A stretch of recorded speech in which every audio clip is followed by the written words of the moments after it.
Hi అండి, అందరికీ నమస్కారం. Welcome back to our channel. ఈరోజు వీడియోలో రైస్ మరియు రోటీస్లోకి చాలా టేస్టీగా ఉండే సింపుల్గా తయారు చేసుకునే వంకాయ ఫ్రై ఎలా తయారు చేసుకోవాలో ఈ వీడియోలో చూసేద్దాం.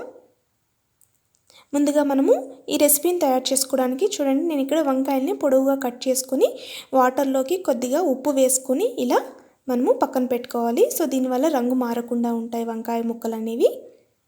అదేవిధంగా ఉల్లిపాయలు, టమాటాలు, పచ్చిమిర్చి ఇలా పొడవుగా కట్ చేసుకొని పెట్టుకోవాలి.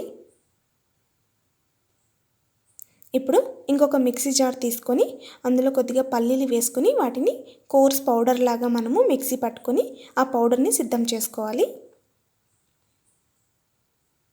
చూసారా, పల్లీ పౌడర్ అనేది ఈ విధంగా ఉండాలి.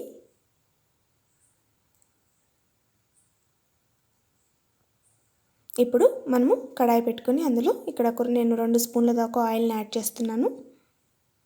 ఆయిల్ కొద్దిగా వేడైన తర్వాత జీలకర్ర, ఆవాలు, శనగపప్పు, మినపప్పుని వేసుకుని వీటిని మనము వేయించుకోవాలి.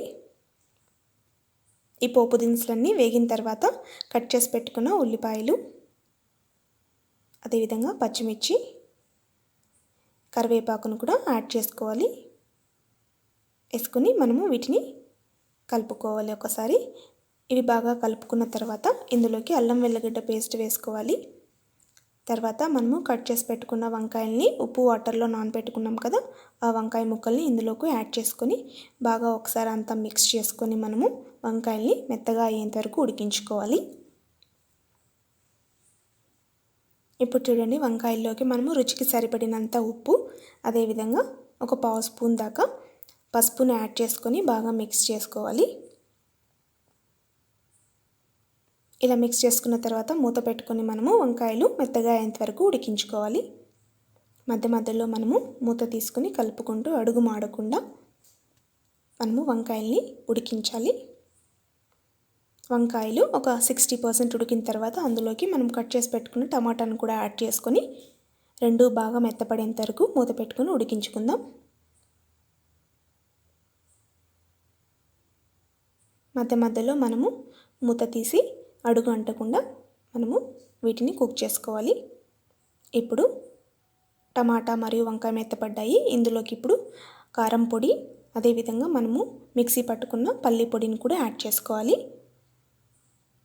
యాడ్ చేసుకున్న తర్వాత ఇదంతా బాగా కలిసే విధంగా, ఈ పొళ్ళన్నీ బాగా కలిసే విధంగా మిక్స్ చేసుకొని లో ఫ్లేమ్ పెట్టుకొని మనము ఒక 2 నిమిషాల పాటు మూత పెట్టుకొని ఈ మసాలా అంతా పట్టే విధంగా ఉడికించుకోవాలి.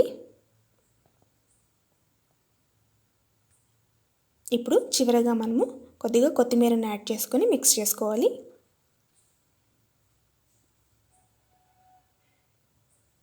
ఇలా మిక్స్ చేసుకున్న తర్వాత స్టవ్ ఆఫ్ చేసుకొని మనము సర్వింగ్ బౌల్లోకి తీసుకోవాలి. అంతేనండి, చాలా సింపుల్గా మరియు టేస్టీగా ఉండే వంకాయ ఫ్రై అనేది రెడీ అయిపోతుంది. ఇందాక చెప్పినట్టు దీన్ని రైస్లోకి, రోటీస్లోకి కూడా చాలా టేస్టీగా ఉంటుంది. Thanks for watching. Bye, take care.